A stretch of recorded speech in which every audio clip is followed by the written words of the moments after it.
Hi friends, welcome to Sham Institute and welcome to Sham Institute Daily Current Affairs. August 9th 2025లో ఉన్నటువంటి current affairs చూద్దామండి. So మరి August 9 2025 current affairs headline చూద్దాం. So August 9 ఒక two importances ఉన్నాయి. ఒకటి వచ్చేసి మనకి ప్రపంచ ఆదివాసీ దినోత్సవము, international day of the indigenous people అని చెప్పేసి అంటామండి. సో మరి ఐక్యరాజ్యసమితి యునెస్కో నిర్వహిస్తున్న దినోత్సవం, దానిపైన విశేషాలు చూద్దాం. ప్రపంచ ఆదివాసీ దినోత్సవం. మరి ఆగస్టు 9న మరొక ఇంపార్టెన్స్ ఉంది. ఏంటి అంటే ఇది మనకి నాగసాకి దినోత్సవం.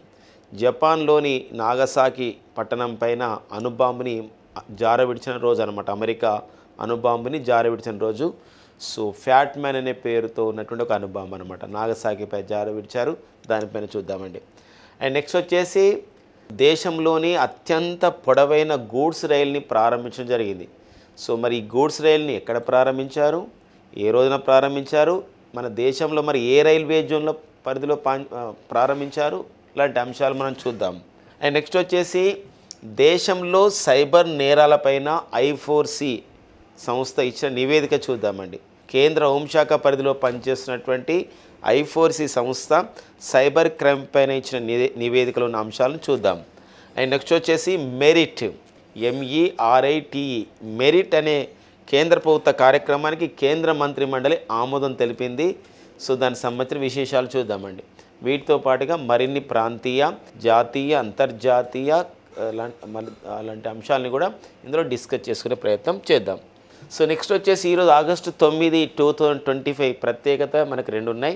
ఒకటి వచ్చేసి ప్రపంచ ఆదివాసీ దినోత్సవం. ఇక్కడ మనకి ప్రపంచ ఆదివాసీ దినోత్సవాన్ని మనం ఎలా నిర్వహించుకోవడం జరుగుతుందంటే ఇక్కడ indigenous day of the indigenous people అంటామండి.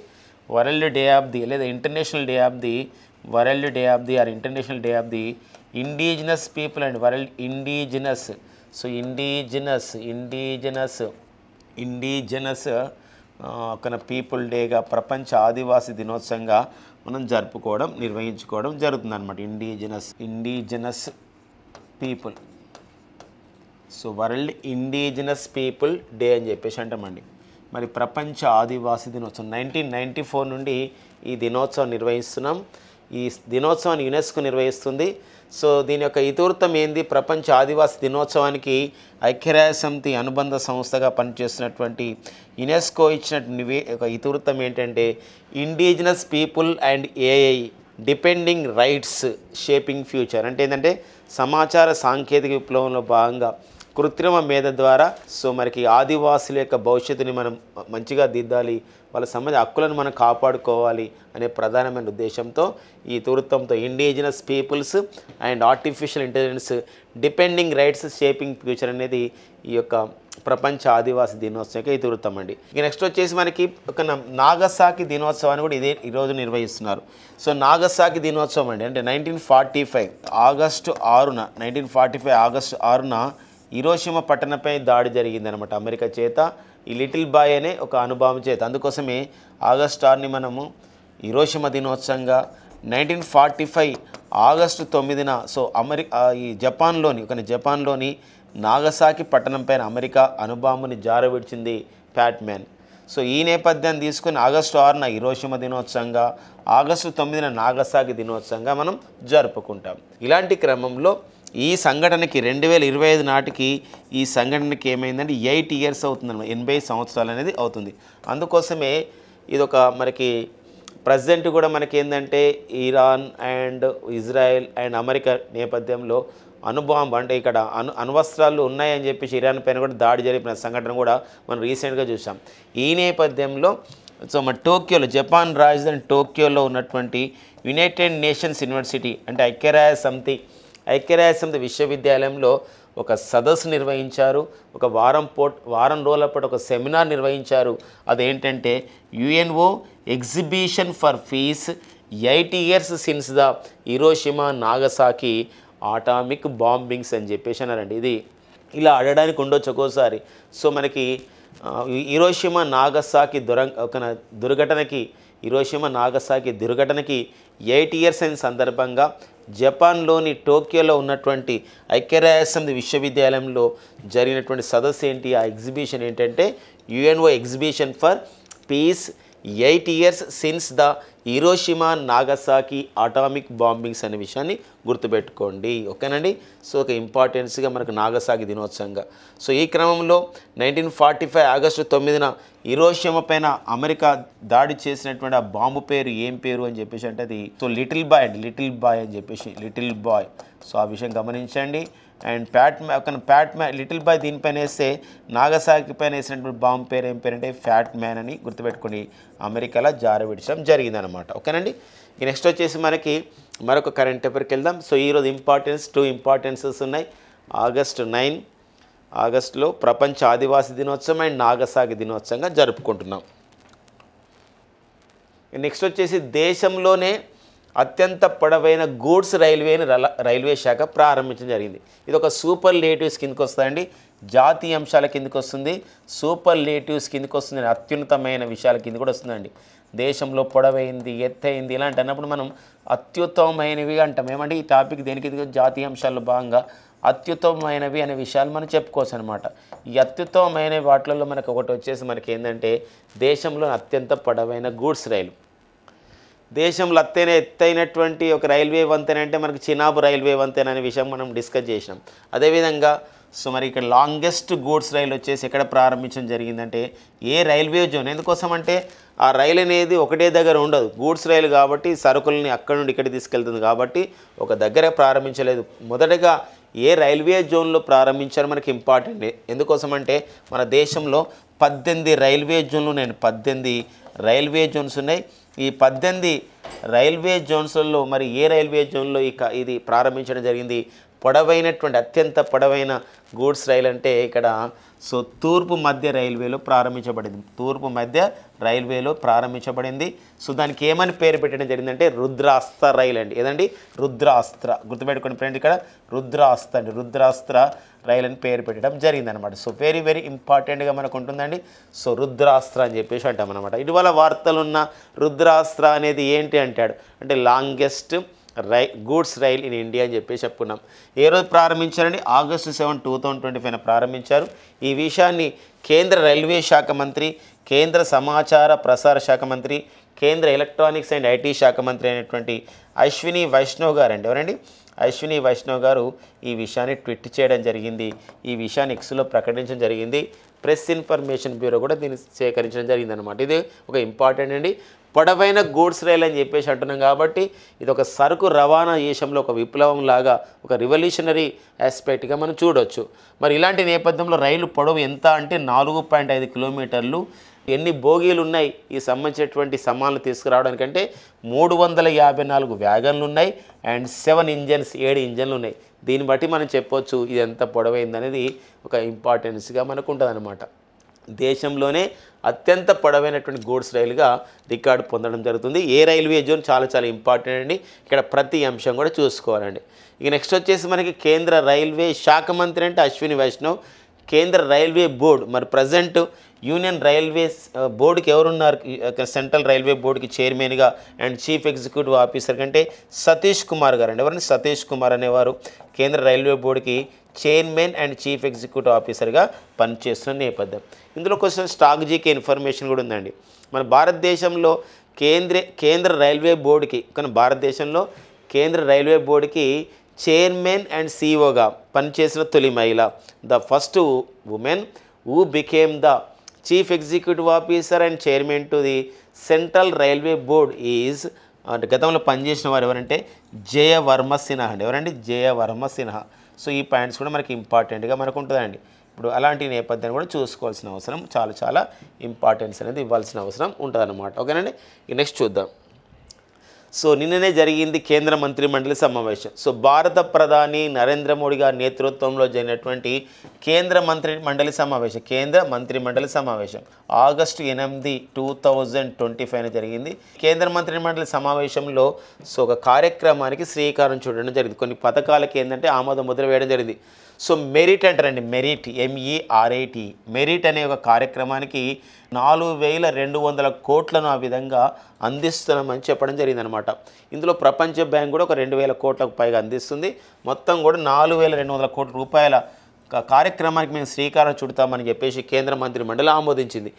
ఏంటండి మరి ప్రారంభిస్తున్నట్టు త్వరలో ప్రారంభించబోతున్నటువంటి మెరిట్ అనే కార్యక్రమం యొక్క ఉద్దేశం ఏంటంటే దాని అబ్రివేషన్లోనే మెరిట్ కార్యక్రమం యొక్క అబ్రివేషన్ అండి, దాని యొక్క పూర్తి రూపంలోనే దాని ఉద్దేశం అనేది ఉంటుంది అనమాట. Multi disciplinary education and research improvement in technical education. అంటే మన భారతదేశంలోని ఎన్నో ఇంజనీరింగ్ కాలేజెస్ ఉన్నాయి, ఎన్నో పాలిటెక్నిక్ కాలేజెస్ ఉన్నాయి. మారుతున్న కాలానికి అనుగుణంగా ఈ ట్రెండ్కి అనుగుణంగా మనం ఒక మోడర్నైజేషన్ని అంటే ఆధునీకరణని మనం పెంపొందించుకోవాలి. రైల్వే అంటే ఈ సంబంధించినటువంటి ఈ ఇంజనీరింగ్ కళాశాలల్లో, పాలిటెక్నిక్ కళాశాలలో అంటే మొత్తం మీద ఇది మెరిట్ అనే కార్యక్రమం సాంకేతిక విద్యలో కొత్త పుంతలు తొక్కే విధంగా ఈ యొక్క ఎడ్యుకేషన్ విధానాన్ని మార్చుకోవాలి, అలా ఇంప్రూవ్మెంట్ చేసుకోవాలి. పర్టికులర్గా రీసెర్చ్ అంటే పరిశోధన అంశాలని పెంపొందించుకోవాలని ప్రధానమైన ఉద్దేశం అన్నమాట. అందుకోసం చూడండి సాంకేతిక విద్యలో పరిశోధనల్ని ప్రోత్సహించడం, to promote the research in the technical education India, that is the purpose of the merit programme. మరి ఈ మెరిట్ ప్రోగ్రాంలో ఎన్ని కాలేజెస్ని సెలెక్ట్ చేయడం జరిగిందంటే under the merit programme 175 engineering కళాశాలని అండ్ 100 పాలిటెక్నిక్ కళాశాలని ఇందులో ఇన్క్లూడ్ చేయడం జరిగింది. ఇలాంటి క్రమం అనమాట. దీని యొక్క అబ్రివేషన్ చూడండి, మల్టీ డిసిప్లినరీ అంటే ఏంటంటే ఈ సాంకేతిక విద్యలో ఏదైతే ఇంజనీరింగ్ కాలేజీలో వివిధ కోర్సెస్ ఉంటాయి, ఆ కోర్సులకు సంబంధించినటువంటి విద్యా వ్యవస్థలో పరిశోధనని మరింతగా ఇంప్రూవ్ చేసుకోవాలి టెక్నికల్ ఎడ్యుకేషన్ అని చెప్పేసి దాని అబ్రివేషన్ ఇవ్వడం జరిగింది. Multi disciplinary education and research improvement in technical education is the abbreviation of the merit program అని త్వరలో ప్రారంభించబోతున్నారు కేంద్ర ప్రభుత్వం అనమాట. అంతేకాకుండా నెక్స్ట్ వచ్చేసి మనకి ఉజ్వల యోజనకి 12,060 కోట్లను కేటాయించడం జరిగింది. ఉజ్వల యోజనకి 12,060 కోట్లను కేటాయించారు. కేంద్ర మంత్రి మండలి ఆమోదం తెలిపింది నిన్న జరిగినటువంటి కేంద్ర మంత్రి మండలి సమావేశంలో. ఈ ఉజ్వల యోజన యొక్క ఇంపార్టెన్స్ ఏంటంటే 10.33 కోట్ల మందికి ప్రయోజనం కలిగే విధంగా. ఎందుకోసం అంటే ఈ ఉజ్వల యోజన కార్యక్రమంలో ఉచితంగా బిలో పావర్టీ లైన్కి వాళ్ళకున్న మహిళల పేరు పైన ఉచితంగా LPG కనెక్షన్ని అంటే వంట గ్యాస్ కనెక్షన్ ఇస్తారు. నెక్స్ట్ వచ్చేసి సబ్సిడీతో కూడినటువంటి LPG సిలిండర్స్ కూడా అందజేస్తున్నారు దేశంలో. ఇలాంటి క్రమంలో ఉజ్వల యోజనకి అలా కేటాయింపు జరగడం జరిగిందనమాట. ఓకేనండి. కొన్ని కార్యక్రమాలు ఎప్పుడు ఇంపార్టెంట్గా మనకు ఉంటాయండి. ఉజ్వల యోజన ఒకటి వచ్చేసి ఉజ్వల యోజన అండి, ఉజ్వల యోజన. మరొక కార్యక్రమం వచ్చేసి ఉజ్వల యోజన ఉంటుందండి అండ్ ఉజాలా కూడా ఉంటుందండి. ఉజాల అనే కార్యక్రమం కూడా ఉంటుంది, ఉజాలా స్కీమ్ అండి, ఉజాలా స్కీమ్ ఉంటుంది. అండ్ నెక్స్ట్ వచ్చేసి ఇంకొకటి ఏంటంటే ఉదయ్ స్కీమ్ ఉంటుందండి, ఉదయ్ స్కీమ్ అని చెప్పేసి అంటాం, ఉదయ్ స్కీమ్ అని చెప్పేసి అంటాం. దీంతో పాటుగా మరొకటి ఉంటుందండి మనకి ఉదయ్ స్కీమ్ ఉజాలతో పాటు ఉడాన్ RCS స్కీమ్ ఉంటుంది. ఇవి మనకు కొంచెము అంటే ఇంటర్ రిలేటెడ్గా లేకున్నా ఒక సందర్భంతో మనం గుర్తుపెట్టుకోవడానికి అవకాశం ఉంటుంది. కాంపిటేటివ్ ఎగ్జామ్లో సమాచారం నేర్చుకోవడం ఎంత ఇంపార్టెన్స్ ఉంటుందో ఆ సమాచారం గుర్తుపెట్టుకోవడం అండ్ ఎగ్జామ్లు వచ్చినప్పుడు గుర్తుపట్టడం కూడా ఇంపార్టెంట్గా ఉంటుంది. ఇలాంటి క్రమంలో ఉజ్వల యోజన ఎప్పుడు ప్రారంభించారు అని చెప్పేసి అంటే మే 1 2016 ఉజ్వల యోజన ప్రారంభించారండి. ఉజాల స్కీమ్ను వచ్చేసి మనకి జనవరి 5 2015 ప్రారంభించారు. అండ్ నెక్స్ట్ వచ్చేసి ఉదయ్ స్కీమ్ను ఎప్పుడు ప్రారంభించారు? ఉదయ్ స్కీమ్ను వచ్చేసి మనకి నవంబర్ 15 2015 కేంద్ర ప్రభుత్వం ప్రారంభించడం జరిగింది. నెక్స్ట్ వచ్చేసి మనకి అక్టోబర్ 21 2016 ఈ ఒక ఉడాన్ RCS స్కీమ్ను ప్రారంభించారు. ఇది మనకు ఒక ఇంపార్టెన్స్గా చూసుకోవాలండి. ఇక్కడ ఏంటంటే ఉజ్వల యోజన అని చెప్పేసి అంటున్నాం. ఉజ్వల యోజన అంటే ఉచితంగా మనకి గ్యాస్ సిలిండర్లు అందిస్తారు బిలో పావర్టీ లేని వాళ్ళకి అండ్ సబ్సిడీ ఇస్తారు. ఉజాల అంటే ఏంటంటే ఇక్కడ ఉన్నతి జ్యోతి అఫోర్డబుల్ లెడ్స్ ఫర్ ఆల్ అంటే అందరికీ కూడా లెడ్ దీపాలని నాణ్యమైన ధరలకు ఇవ్వాలి, ఒక అందుబాటులోకి ధరలకు ఇవ్వాలని ఉజాల స్కీమ్ వచ్చిందండి. ఉన్నతి జ్యోతి ఫర్ ఉజాల అంటే ఏంటంటే ఇక్కడ Unnati Jyoti of affordable LEDs for all అని అంటారు అన్నమాట. అఫోర్డబుల్ లెడ్స్ ఫర్ ఆల్ అని చెప్పేసి అంటాం, లెడ్స్ ఫర్ ఆల్ అని చెప్పేసి అంటాం అనమాట. ఇది గుర్తుపెట్టుకోండి. అండ్ ఉదయ్ అంటే ఇక్కడ ఏంటంటే ఉజ్వల్ డిస్కమ్ యోజన అని చెప్పేసి అంటామండి. ఉజ్వల్ డిస్కమ్ యోజన. డిస్కమ్ అంటే ఇక్కడ డిస్ట్రిబ్యూషన్ కంపెనీస్ అంటే డిస్కమ్ అజ్రెన్స్ యోజన అంటామండి. అజ్రెన్స్ యోజన అని చెప్పేసి అంటాం. అజ్రెన్స్ యోజన అనే విషయం గమనించండి. అండ్ నెక్స్ట్ వచ్చేసి ఇక్కడ ఉడాన్ ఆర్సిఎస్ అని చెప్పేసి అంటాం. అంటే పౌర విమానయానాన్ని అందరికీ అందుబాటులోకి తీసుకురావాలి. పౌర విమానయాన రంగంలో ఇన్ఫ్రాస్ట్రక్చర్ ఫెసిలిటీస్ ఎంకరేజ్ చేయాలి. ఉడాన్ అంటే ఇక్కడ ఉడే దేశ్ కా ఆమ్ నాగరిక్ అని చెప్పేసి అంటామండి. ఆమ్ నాగరిక్ అని చెప్పేసి అంటాం. ఆర్సిఎస్ అంటే అర్థం ఏంటంటే ఇక్కడ రీజనల్ కనెక్టివిటీ స్కీమ్ అండి. రీజనల్ కనెక్టివిటీ స్కీమ్ అని గుర్తుపెట్టి, రీజనల్ కనెక్టివిటీ స్కీమ్ అనమాట. Regional connectivity scheme. సో ఈ అంశాన్ని మనం చూసుకోవాల్సిన అవసరం ఉందండి ఇక్కడ. సో ఇక్కడ Ujjwala Yojana and Ujala scheme and Uday scheme and Udan RCS ఇలాంటి పథకాలు ఏంటి దాని యొక్క ఉద్దేశం కూడా తెలుసుకోవాలి. ఉదయ్ స్కీమ్లో ఏం చేస్తారంటే ఇక్కడ విద్యుత్ పంపిణీ చేస్తున్నప్పుడు నష్టాలు వస్తాయి. ఆ నష్టాలని మనం కేంద్ర ప్రభుత్వం కొంచెం లోన్ ఇచ్చి ఆ విధంగా మళ్ళీ రీపేమెంట్కు కోరుతుంది అనమాట. అది మనకి ఏదంటారు ఉజ్వల్ డిస్కమ్ అజ్రెన్స్ యోజన అని చెప్పేసి అంటాం. సో ఇలా ప్రతి పాయింట్ అంటే ఇక ప్రభుత్వ పథకం అది ఎప్పుడు ప్రారంభించబడింది ఇవన్నీ కూడా కేంద్ర ప్రభుత్వ కార్యక్రమాలు ఇలా గుర్తుపెట్టుకోవాలన్నమాట. ఓకే, నెక్స్ట్ చూద్దామండి.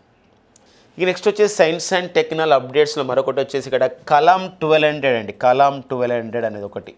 అంతేకాకుండా కలాం 1200 ఒకటి ఉందండి.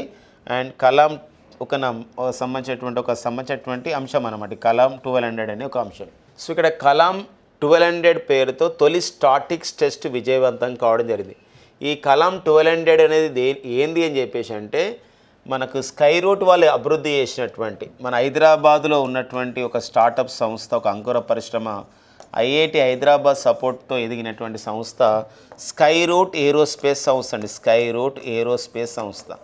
ఈ స్కై రూట్ ఏరోస్పేస్ సంస్థ మన భారతదేశంలో స్వదేశంగా ఒక రాకెట్ను తొలిసారిగా అభివృద్ధి చేసుకుంది. ఆ రాకెట్ పేరు వచ్చేసి ఏదంటే ఒక విక్రమ్ 1 అని రాకెట్ అనమాట. ఈ విక్రమ్ 1 రాకెట్ విషయంలో ఒక మొదటి దశ మోటార్, ఒక ఇంజన్ ఏంటంటే కలాం 1200. సో ఈ యొక్క స్టాటిక్స్ టెస్ట్ అనేది విజయవంతం కావడం జరిగింది.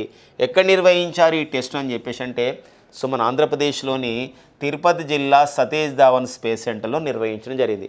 ఇదే రోజున విక్రమ్ 1 రాకెట్ మొదటి దశ మోటార్ 1200 కలాం 1200.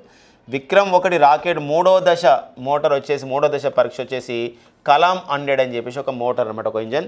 దాన్ని మనకి నాగపూర్లో ఉన్నటువంటి సోలార్ ఇండస్ట్రీస్ టెక్నాలజికల్ లిమిటెడ్ అండి అనే సంస్థలో విజయవంతంగా దాన్ని పరీక్షించడం జరిగింది. ఈ విషయాన్ని స్కై రూట్ ఏరోస్పేస్ సంస్థ అధికారికంగా ప్రకటించడం జరిగింది. మన భారతదేశంలో అభివృద్ధి చేసినటువంటి తొలి ప్రైవేటు వాణిజ్య rocket, India's first private commercial rocket వచ్చేసి ఏదంటే అది మనకు విక్రమ్ 1 అనమాట. విక్రమ్ 1 ఈ విషయం గమనించండి, చాలా ఇంపార్టెంట్గా ఉంటుందండి. సో కలాం 1200 అనేది ఏంటంటే తొలి స్టాటిక్ టెస్ట్ అంటే ఇది ఒక దశ మోటార్. మరి విక్రమ్ 1 రాకెట్కి సంబంధించిన మూడవ దశ పరీక్ష వచ్చేసి మనకి ఏంటంటే ఇక్కడ కలాం 100 అది మూడవ మోటారు, అదొక సంబంధించిన ఇంజను. దాని ఎక్కడ పరీక్షించారు? మహారాష్ట్రలో నాగపూర్లో పరీక్షించారు. అండ్ దీని ఎక్కడ పరీక్షించారు? ఏది 1200 కలాం 1200 అనే ఇంజన్ని అంటే సతీష్ ధావన్ స్పేస్ సెంటర్లో పరీక్షించారు. ఈ రెండు ఇన్ఫర్మేషన్స్ ఈరోజు పేపర్లు ఒక దగ్గర రాకుండా వేరే ప్రాంతాల్లో రావడం జరిగింది. ఒకటి వచ్చేసి మనకి ఇది బిజినెస్ పేపర్లో వచ్చింది అండ్ ఇది మెయిన్లో వచ్చింది. కాబట్టి రెండింటిని మనం జతపరచుకోవాల్సిన అవసరం మనకు ఉంటుంది. మొత్తం మీద ఏంటంటే త్వరలోనే మన భారతదేశంలో మన యొక్క ఈ సతీష్ ధావన్ స్పేస్ సెంటర్ మరొక ప్రాంతం నుండి ఈ యొక్క విక్రమ్ 1 రాకెట్ ద్వారా వివిధ ఉపగ్రహాలని ప్రయోగించబోతున్నారు. లైక్ ఇప్పుడు నాసా అంటే అమెరికా ప్రభుత్వ సంస్థ. అదే స్పేస్ ఎక్స్ అనేది ఎలన్ మాస్క్ చెందినటువంటి సంస్థ అనమాట. స్పేస్ ఎక్స్ ద్వారా ఫాల్కన్ 9 రాకెట్ ద్వారా ఎట్లయితే వివిధ ఉపగ్రహాలను ప్రయోగిస్తున్నారో త్వరలోనే మన విక్రమ్ 1 రాకెట్ ద్వారా వివిధ ఉపగ్రహాలని ప్రయోగించబోతున్నారు అనమాట. దానికి సంబంధించిన టెస్టులు అనేది పూర్తి కావడం జరిగింది. అదొక ఇంపార్టెన్స్గా మనం చూసుకోరండి. దీని నుండి మనం నేర్చుకోవాల్సిన విషయం ఏంటంటే స్కై రూట్ ఏరోస్పేస్ సంస్థ ఎక్కడ కలదు అంటే ఇది ఒక స్పేస్ స్టార్టప్ సంస్థ, హైదరాబాద్లో కలదు. ఒక T hub and IIT Hyderabad వాళ్ళు సపోర్ట్ చేయడం జరిగింది ఎదిగే క్రమంలో. అండ్ మరొక విషయం ఈ సందర్భంగా గమనించాలి, సతీష్ ధావన్ స్పేస్ సెంటర్ అని చెప్పేసి అంటున్నాం. మరి ఈ సతీష్ ధావన్ స్పేస్ సెంటర్కి ఎస్డిఎస్సి ఎక్కడ కలదు? సతీష్ ధావన్ స్పేస్ సెంటర్ అంటే శ్రీహరికోటలో కలదండి. దీనికి షార్ అని కూడా పిలుస్తాం. శ్రీహరికోట హై ఆల్టిట్యూడ్ రేంజ్ ఆంధ్రప్రదేశ్లోని తిరుపతి జిల్లాలో ఈ సతీష్ ధావన్ స్పేస్ సెంటర్ అనేది ఉందన్నమాట. మరొక విషయం ఈ సందర్భంగా గమనించాలి, సతీష్ ధావన్ స్పేస్ సెంటర్కి ప్రజెంట్ డైరెక్టర్గా సో మొన్నటి వరకు అంటే రాజన్ అర్ముగం అనే ఉండేవారు. సో సతీష్ ధావన్ స్పేస్ సెంటర్కి కొత్త డైరెక్టర్గా వచ్చారు మరి ఈఎస్ పద్మకుమార్ అండి. సో ఈఎస్ పద్మకుమార్ అనేవారు సతీష్ ధావన్ స్పేస్ సెంటర్కి నూతన డైరెక్టర్గా నియమితులు కావడం జరిగింది. సో ఈ అంశాన్ని కూడా చూసుకోండి. సో ఇవన్నీ కూడా ఇస్రో కింద పనిచేస్తున్నాయి కాబట్టి ఇండియన్ స్పేస్ రీసెర్చ్ ఆర్గనైజేషన్ 1969లో ఏర్పాటు చేయబడ్డ సంస్థ, బెంగళూరు కేంద్రంగా పనిచేస్తున్న సంస్థ. ఇస్రోకి ప్రజెంట్ చైర్మన్ వచ్చేసి ఎవరున్నారండి, డాక్టర్ వి నారాయణన్ గారు. డాక్టర్ వి నారాయణన్ గారు ఇస్రోకి చైర్మన్గా పనిచేస్తున్నారు. మరి డాక్టర్ వి నారాయణన్ గారికి ఇటీవల వచ్చినటువంటి ఒక award GP Birla memorial award అండి. 2025 సంవత్సరానికి గ్రహీత ఎవరు అని చెప్పేసి అంటే డాక్టర్ వి నారాయణన్ గారు అనమాట. ఇలా అంశాన్ని కొంచెం మనకు ఒక ఇంపార్టెన్స్ ఇస్తూ డిస్కస్ చేసుకోవాల్సిన అవసరం ఉంటుందన్నమాట. నెక్స్ట్ చూద్దామండి. సో నెక్స్ట్ మరొక అంశం, తెలంగాణలో గిరిజనులపైన సెస్ అధ్యయనం చేయడం జరిగిందండి. CESS, centre for the economic and social studies అని చెప్పేసి అంటామండి సెస్. సో మరి ఇది ఒక కేంద్ర ప్రభుత్వం ఆధీనంలో పనిచేస్తున్న సంస్థ. సెంటర్ ఫర్ ఎకనామిక్ ఒక centre for economic and social studies అని చెప్పేసి అంటామండి. సో సమాజ శాస్త్రం పైన అధ్యయనం చేస్తారనమాట. ఇది ఇక్కడ స్టడీస్ హైదరాబాద్లో ఉంది. 1980లో దీన్ని ఏర్పాటు చేయడం జరిగింది. ఈ సంస్థ తెలంగాణలో గిరిజనులపైన అధ్యయనం చేయడం జరిగిందనమాట. ఈ గిరిజనుల్లో అధ్యయనంలో కొన్ని కీలకమైన అంశాలు తెలియజేయడం జరిగింది. ఏంటంటే తెలంగాణలో మొత్తం కూడా 32 ట్రైబల్ కమ్యూనిటీస్, 32 గిరిజన సమూహాలు ఉన్నాయి. అందులో ప్రముఖమైనవి గోండు, కోయ, చెంచు, కోలం, లంబాడి అని చెప్పేసి అనడం జరిగింది. అంతేకాకుండా ఈ గిరిజన కమ్యూనిటీలలో, ఈ యొక్క గిరిజన సమూహాలలో 10th క్లాస్ వరకు చాలామంది చదువుతున్నారు. కానీ 10th క్లాస్ తర్వాత హయ్యర్ ఎడ్యుకేషన్కి వెళ్ళే వాళ్ళు తక్కువైపోతున్నారు. 10th క్లాస్ తర్వాత డ్రాప్ అవుట్స్ పెరుగుతున్నాయని చెప్పేసి ఒక విషయం చెప్పడం జరిగింది. అంతేకాకుండా సో గోండుల్లో 36.6% నిరక్షరాస్యత ఉంది. చెంచులలో 36.3% నిరక్షరాస్యత, ఇల్లిటరేట్స్ ఉన్నదని చెప్పేసి సో సెస్ అధ్యయనం చెప్పడం జరిగిందనమాట. సో ఇది మనకు ఒక ఇంపార్టెన్స్గా గుర్తుపెట్టుకోవాల్సిన అవసరం ఉంటుంది ప్రాంతీయ అంశాల్లో. ఇక నెక్స్ట్ వచ్చేసి మనకి ఇక్రిసాట్ అండి. 1972లో ఏర్పాటు చేయబడినటువంటి సంస్థ ఇక్రిసాట్. సో ఈ మధ్యకాలంలో ఎన్నో పరిశోధనలు చేస్తూ వార్తల్లో ఉన్నటువంటి సంస్థ ఇక్రిసాట్. మరి ఈ ఇక్రిసాట్ చిగురు ముడత అంటే ఇక్కడ మనకి స్టెరిలిటీ మొజాయిక్ అని చెప్పేసి అంటాం. ఈ చిగురు ముడత తెగులుకు నిరోధించే జన్యువుని గుర్తించడం జరిగింది. ఆ జన్యువు పేరే CCSMD04గా ఆ జన్యువుగా ప్రకటించడం జరిగిందని చెప్పేసి ఒక వార్త ప్రధానంగా ఉంది. సో ఇక్రిసాట్ సంస్థ ఈ యొక్క చిగురు ముడత తెగుల్ని ఎక్కడ గుర్తించింది, ఏ పంటలు అంటే కంది, పెసర, మినుములు, చిక్కుడు జాతులలో గుర్తించింది. అయితే ఇక్కడ ఆశ అనే కంది రకాన్ని పరిశీలించినప్పుడు ఈ చిగురు ముడత తెగులుకు కారణమైన జన్యువును గుర్తించారు. CCSMD అని చెప్పేసి ఒక జన్యువును గుర్తించడం జరిగింది. ఈ పరిశోధనలో ఇక్రిసాట్ చేసిన ఈ పరిశోధనలో ఇక్రిసాట్తో పాటుగా ఉత్తరప్రదేశ్లోని కాన్పూర్లో ఉన్నటువంటి Indian institute of the pulses research వాళ్ళు, పల్సస్ రీసెర్చ్ అంటే జాతీయ పప్పు దినుసుల అధ్యయన సంస్థ, Indian institute of the pulses research. Okay, అంతేకాకుండా నెక్స్ట్ మనం చూసినట్లయితే ఇక్కడ doctor Rajendra Prasad so centre for agriculture university Bihar వాళ్ళు, అంతేకాకుండా Indian agriculture research institute Assam. So ఇలాంటి శాస్త్రీయ సంస్థలన్నీ కూడా ఇందులో భాగస్వామ్యం కావడం జరిగిందనమాట. ఇది ఇక్రిసాట్ ఉంది. మరి ICRISAT international crop research institute for the semi arid tropics అని చెప్పేసి అంటాం. 1972లో ఏర్పాటు చేయబడ్డ ఒక ఇంటర్ గవర్నమెంటల్ ఏజెన్సీ, అంతర్జాతీయ సంస్థ. ఇది హైదరాబాద్ కేంద్రంగా పనిచేస్తుంది. మరి ఇలాంటి ఇక్రిసాట్ సంస్థ ఒక న్యూస్లో మనకు ఉంది. దీనికి ప్రజెంట్ డైరెక్టర్ జనరల్గా పనిచేస్తున్న వారు ఇక్రిసాట్ ఏర్పడిన తర్వాత అంటే 50 సంవత్సరాలు అయిపోయింది, 53 సంవత్సరాలు ఇక్రిసాట్ ఏర్పాటు చేయబడి ఫస్ట్ టైం ఇక్రిసాట్కి ఒక భారతీయుడు సో డైరెక్టర్ జనరల్గా నియమితులు కావడం జరిగింది. The first Indian who became the director general of the ICRISAT. So అతని పేరు వచ్చేసి ఎవరు తెలుసండి, హిమాంశు పాఠక్ అండి. ఏదండి హిమాంశు పాఠక్. సో ఈ పాయింట్ మనం గుర్తుపెట్టుకోవాలండి, హిమాంశు పాఠక్ అనేవారు సో ఇక్రిసాట్కి ప్రజెంట్ డైరెక్టర్ జనరల్గా ఉన్నారన్నమాట. ఇలాంటి విషయంలో ఇంకొక అంశం మనకు ఉందండి ఇక్కడ. ఇక్రిసాట్ డైరెక్టర్ జనరల్ వచ్చేసి ఎవరండి, హిమాంశు పాఠక్ గతంలో ఐకార్కి డైరెక్టర్ జనరల్గా పనిచేశారు. ఐకార్ అంటే Indian council for the agriculture research అని చెప్పేసి అంటాం. మరి ప్రజెంట్ ఐకార్కి డైరెక్టర్ జనరల్గా ఎవరు పనిచేస్తున్నారంటే మంగీలాల్ జట్ అంటే ఎవరు మంగీలాల్ జాట్. సో మంగీలాల్ జాట్ అనేవారు సో ఐకార్కి డైరెక్టర్ జనరల్గా పనిచేస్తున్న నేపథ్యం అనమాట. ఓకేనండి. సో ఒక ఇంపార్టెన్స్ అనమాట. నెక్స్ట్ చూద్దాం.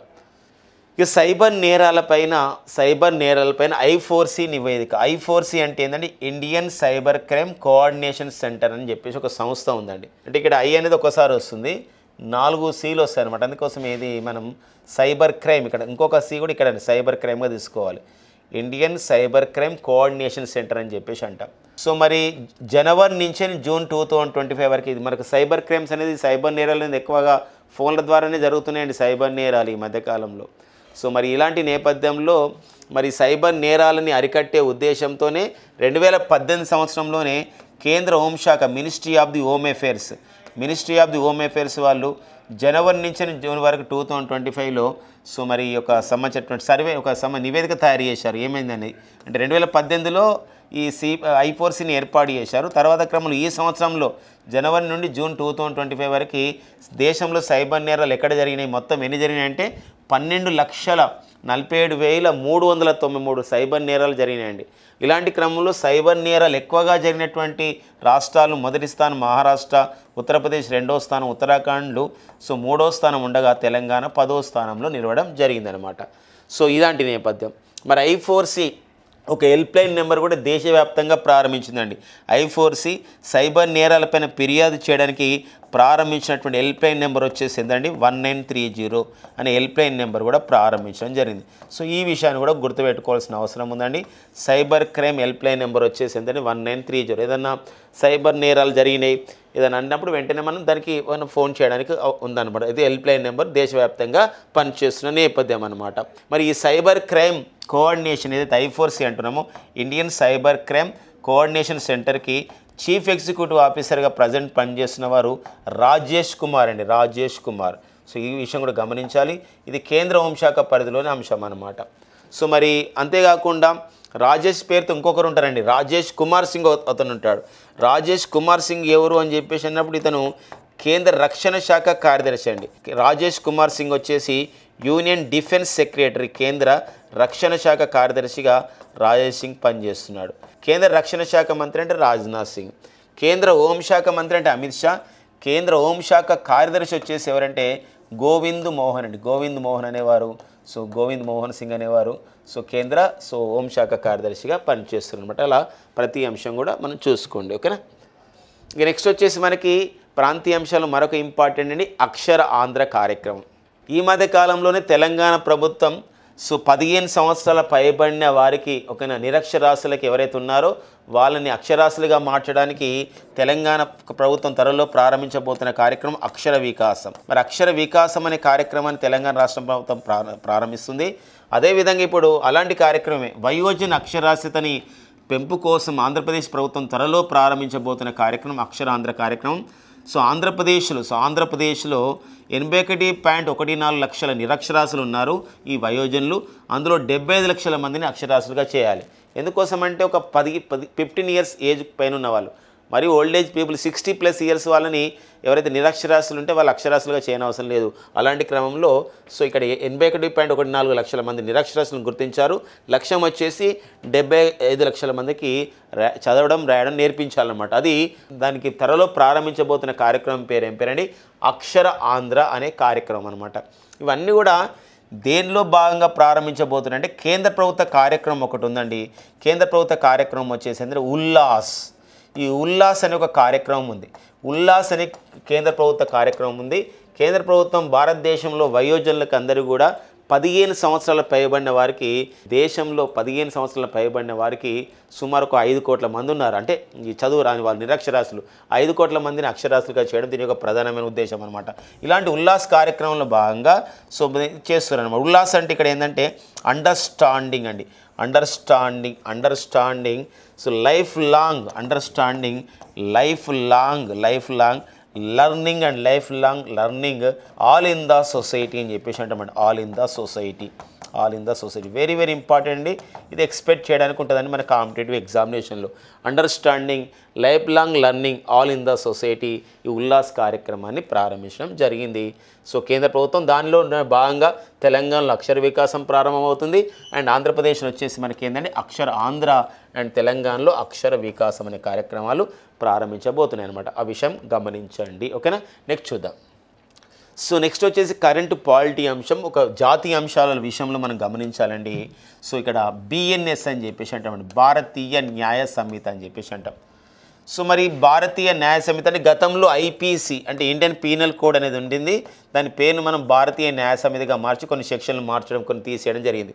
అంతేకాకుండా code of the criminal procedure CRPS పేరుని భారతీయ నాగరిక సురక్ష సంహిత అని పెట్టడం జరిగింది. అంతేకాకుండా ఇండియన్ ఎవిడెన్స్ యాక్ట్ పేరుని ఎలా మార్చడం జరిగిందంటే భారతీయ సాక్ష్య అధినియం అని పేరు మార్చి అండ్ డాక్టర్ రణబీర్ సింగ్ నేతృత్వంలో సో వీటిపైన ఎంతో సంబంధించినటువంటి అధ్యయనం జరిపి ఫైనల్గా జూలై 1, 2024 నుండి దేశంలో నూతన నేర న్యాయ చట్టాలని సో అమల్లోకి తీసుకురావడం జరిగింది కేంద్ర హోంశాఖ.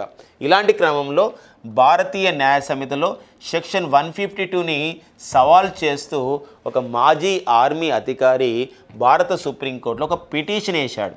ఆ పిటిషన్లో ఏముందో చూద్దాం. యాజ్ ఇట్ ఈజ్గా వివిధ రూపాల్లో ఉద్దేశపూర్వకంగా దేశ సార్వభౌమాధికారానికి సమగ్రతకి భంగం కలిగించే చర్యలకు పాల్పడిన వారికి జీవిత ఖైదు లేదా 7 ఏళ్ల వరకు కారాగార శిక్షతో పాటు జరిమానా విధించాలని 152వ సెక్షన్ భారతీయ న్యాయ సంహితలో తెలియజేస్తుంది. ఇది ఎలా ఉందంటే ఈ సెక్షను ఐపీసీలోనండి ఇండియన్ పీనల్ కోడ్లోని రాజద్రోహ నేరానికి సంబంధించిన సెక్షన్ 124 క్లాస్ ఏలో మాటల్ని మార్చి 152వ సెక్షన్ను రూపొందించారు. కాబట్టి సో పిటిషనర్ ఇది మనకి ఆ విషయం తెలియజేయడం జరిగిందనమాట సుప్రీంకోర్టులో. దీనిపైన తీర్పు ఇవ్వబోతున్నటువంటి దీనిపైన ఒక సంబంధించినటువంటి ఏదైతే కేసు వేసినప్పుడు ఒక పిటిషన్ వేసినప్పుడు దానిపైన ఒక చర్చిస్తారు కాబట్టి చర్చించి తీర్పు ఇవ్వడానికి అలాంటి ఒక సంబంధించినటువంటి విషయంలో ఒక ధర్మాసనం మనకు ఏదంటే సుప్రీంకోర్టులో ఉన్నటువంటి బెంచ్ ఎవరి నేతృత్వంలో జస్టిస్ బిఆర్ గవాయి, ప్రస్తుతం మన భారత సుప్రీంకోర్టు ప్రధాన న్యాయమూర్తి అండ్ జడ్జిలైనటువంటి justice K Vinod Chandran and justice NV Anjaria, వీళ్ళ ధర్మాసనం ఏం చెప్తుందంటే వీళ్ళ బెంచ్ సో గతంలో ఏదైతే రాజద్రోహం పైన ఏదైతే నేరానికి సంబంధించినటువంటి కొన్ని పిటిషన్లు వచ్చాయి వాటితో పాటు వీటిని అధ్యయనం చేసి వీటిని చర్చించి డిస్కస్ చేసి సో వర్డిక్ట్ ఇవ్వబోతున్నారు అనమాట, తీర్పు ఇవ్వబోతున్నారు. సో మనకైతే ఈ పాయింట్ చాలా చాలా ఇంపార్టెంట్గా మనకు ఉంది. ఓకేనా, ఇది ఒక మన కరెంటు పాలిటీ అంశంగా మనం చూసుకోవాల్సిన అవసరం ఉందన్నమాట. నెక్స్ట్ చూద్దామండి. ఈరోజు మనందరికీ తెలుసండి ప్రపంచ ఆదివాసీ దినోత్సవం, international day of the indigenous people. So మరి ప్రపంచ ఆదివాసీ దినోత్సవం సందర్భంగా సో మనకి అల్లూరి సీతారామరాజు జిల్లా పాడేరులో 1,00,000 ఎకరాలకి కాఫీ సాగుని ఆ విధంగా ప్రారంభించబోతున్నట్టు ఈరోజు ప్రధానమైన వార్త మనకుంది, ఒక ప్రాంతీయ అంశంగా ఉందన్నమాట. సో మరి ఈ కార్యక్రమాన్ని 2025-26 నుండి 2030-31 వరకు ఆ విధంగా దీన్ని 1,00,000 ఎకరాల్లో కాఫీ సాగును చేయబోతున్నారు. సో దీనికి దాదాపు 202 కోట్లను కేటాయించడం జరిగిందనమాట ఆంధ్రప్రదేశ్ రాష్ట్ర ప్రభుత్వం. ఎందుకోసం ఫ్రెండ్స్ అంటే ఇక్కడ పాడేరులో అరకు ప్రాంతంలో పాడేరులో ఉన్నటువంటి మనకు అరకు కాఫీ అని చెప్పేసి కాఫీ సాగు అనేది ఏదైతే అంటున్నామో ఈ కాఫీ సాగు కాఫీ పంట అనేది చాలా చాలా పేరుగాంచింది. అరకు కాఫీ బ్రాండ్ షాపులు కూడా ఇటీవల కాలంలో నెలకొల్పడం జరిగింది. గతంలో అరకు పంట పండించే విధానాన్ని అబ్జర్వ్ చేసినటువంటి ఐక్యరాజ్య సమితి అరకు కాఫీ ఒక ఉత్పత్తిలో మహిళలు ఎంతో కృషి చేస్తున్నారని చెప్పేసి నారీ శక్తి అవార్డు కూడా గతంలో అరకు కాఫీ మహిళలకు ఇవ్వడం జరిగిందనమాట, అరకు కాఫీని పండిస్తున్న మహిళలకి. ఇలాంటి నేపథ్యంలో సో పాడేరులో ఈ 1,00,000 ఎకరాల్లో కాఫీ సాగుకి సో ప్రభుత్వం చొరవ చూడడం నిజంగా అభినందనీయకమని చెప్పేసి విశ్లేషకులు భావిస్తున్నారు అనమాట. ఎక్కడ ఏర్పాటు చేస్తున్నారు ఏంటి ఇక్కడ ఇంపార్టెన్స్గా ప్రాంతీయ అంశాలు చూసుకోవాలండి. ఇక నెక్స్ట్ వచ్చేసి ఫ్రెండ్స్ ఇక్కడ గాజా సిటీ అండి. ఈ గాజా అనే ప్రాంతం పాలిస్తాన్లో ఉంటుంది. పాలస్తీన్లో ఉన్నటువంటి గాజా ప్రాంతాన్ని మేము స్వాధీనం చేసుకుంటామని చెప్పేసి ఇజ్రాయెల్ మంత్రిమండలి ఆమోద ముద్ర వేసిందన్నమాట. అంటే ఇక్కడ చూడండి అగ్నికి మరింతగా అజ్యం పోసినట్లు అవుతున్న పరిస్థితి ఉంది.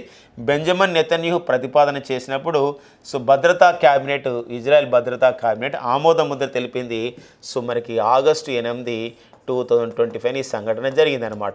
సో ప్రస్తుత ప్రపంచంలో డొనాల్డ్ ట్రంప్ ఒక వివిధ కనిపించిన ప్రతి దేశం పైన ట్యాక్సెస్ విధిస్తున్న నేపథ్యంలో సో మరి ట్యాక్స్ని విధించడమే కాదు, ఒక విడత 2 విడతల ట్యాక్స్ని విధిస్తున్న నేపథ్యం అనుకున్న నేపథ్యంలో మళ్ళీ సో ఈ యొక్క సంబంధించినటువంటి యుద్ధ వాతావరణానికి కారణమవుతున్న పరిస్థితి. సో గత 2023 అక్టోబర్ 7 అండి, అక్టోబర్ 7న సో పాలస్తీనాకు